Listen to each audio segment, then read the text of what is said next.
Hey guys, what's going on? My name is Eric. I just wanted to make a quick video because it's the end of the year, it's New Year's Day, so I figured, I should probably do something just to kind of look back on the year in some way. I know I've already said it in a previous video, but I've had a really good year this year as far as videos go. I've had over 100,000 views just collectively throughout all of the videos I've released this year. And I guess, on the internet it's probably quite easy to get lost in figures when you see those numbers, but I often like to think of that, as physical people, and it sort of blows my mind when I think, because, 100,000 people, that's sort of like double the size of some music festival like Stereosonic, so yeah, that just totally blows my mind when I think of that. Usually on New Year's I'm out sort of seeing the Sydney fireworks or doing something else to celebrate, but this year I'm at home, so I figured, I may as well make a video. And so I thought it would be a good way to sort of close out the year by listing my top 5 favourite EDM tracks of the year. And now I know the term EDM, it's been quite a debate as to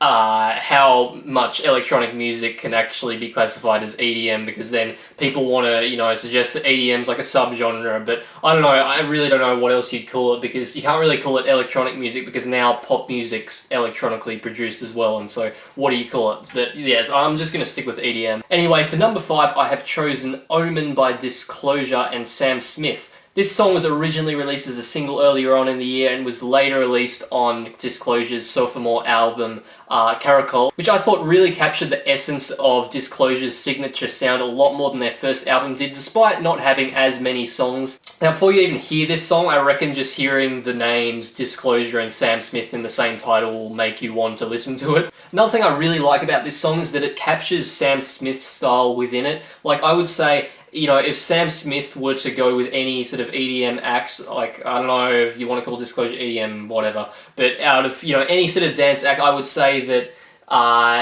Sam Smith would definitely fit in with Disclosure the best. If I were to choose, that would be, my choice easily. Really captures the moodiness of sort of both their styles of music, and while heading in a slight electronic direction, but not venturing too far off in that direction either. Next up, there's an artist I've been listening to quite a lot recently, Oliver Heldens. If you're interested in any sort of electronic music, then you might know him for sort of introducing the future house genre more to the masses. While this, did exist, it had never really been shown to the mainstream audience as much, but he sort of captures this genre in such a way where he gives it this mainstream sound but doesn't go too far in that direction. He's sort of riding that fine line between mainstream and not mainstream, I guess you'd say. So he's had a lot of great releases this year.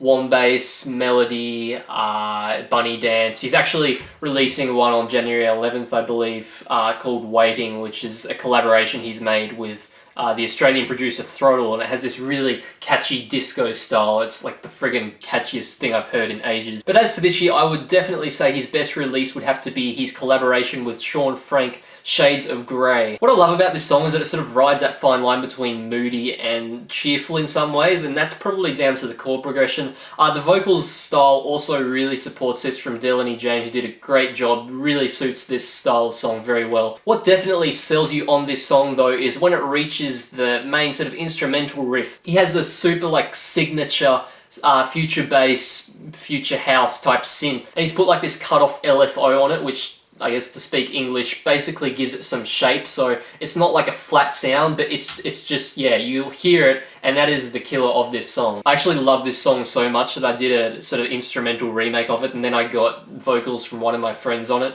I uploaded that one last week if you want to check that out. But yeah, hearing this song definitely excites me for what Oliver Heldens has in store for the future. It was just the perfect merge of a more structured type song as well as his style, and I know that's something he's probably been trying to do a lot with releases such as Gecko and Koala, getting vocals added on top of the original instrumental that he's made. Anyway, moving along, number 3, I have chosen a killer dance track. I would say this would probably have to be the sort of catchy dance track of the year that's probably more within the mainstream realm, and that is Sun is Shining by Axwell Ingrosso. It starts off with this really uplifting chord progression, just the way it resolves itself. It's in major, but it's like nothing I've heard before, and it's just brilliant. It gives you goosebumps. Not only that, but I think certain parts of it are also played on strings, which really brings that to life. And then when you have these uplifting vocals on top of that, it just creates this really euphoric experience. And when it does reach its climax, it has a very well produced drop, which I would say is testimony to, you know, Axwell and Ingrosso's skills in producing. It really showcases what they can do. You know, it has that mainstream catchiness, but at the same time, it doesn't sound bland. There's so much detail in it. It's an all-round brilliantly produced song. Has a great chord progression, as I said, uplifting vocals. Definitely worth a listen if you're just looking for that catchy dance track of the year, which is definitely what I would call this. You know, Axwell and Ingrosso, their sort of duo is a newer thing that they're, you know, doing this year. I think they call it like the dawn of a new beginning, because obviously they left Swedish House Mafia, and so this is like what they're doing now. And of all the tracks they released this year, I would say this would be like definitely the most successful. You know, really just captures the essence of the duo's style. Now, I had a lot of trouble, you know, choosing between number 2 and number 1, but I decided in the end for number 2 I've chosen Addicted to a Memory by Zed. What I love about this track is just how many styles Zed is able to pack into this one song. Like, it starts off with a fairly pop vocal, you know, verse, and you feel like, you know, sort of what direction it's heading in. You know, you hear the build up and you think, okay, it's going to be like a pop type drop, but then it totally surprises you, and the drop is like Zed's signature complextro style, and it has just, it's a simple, you know, chord progression at first, but what I love about this track is that it just builds like throughout the entire track from start to finish. Unlike a lot of songs where they have like verses or, you know, instrumental bits, and then they'll have the main instrumental riff, and then, you know, it'll go back to that.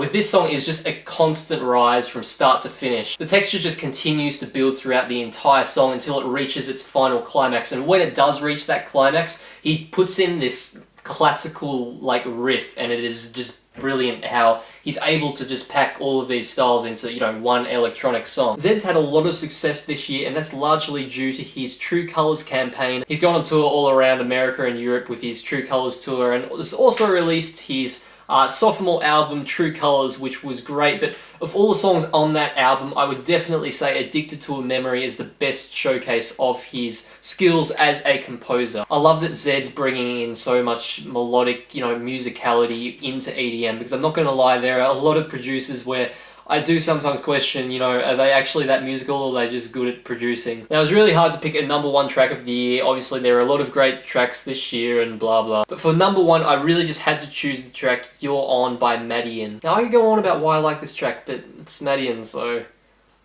just listen to it, basically. Anyway, those were my top 5 tracks of the year. Let me know in the comments what your favourites were, and have a listen to the ones that I mentioned. I'll put all of the links to the tracks that I listed here in the description so you can listen to them for yourself. I hope you all have a great new year, and I will catch you all in the next video. Ciao.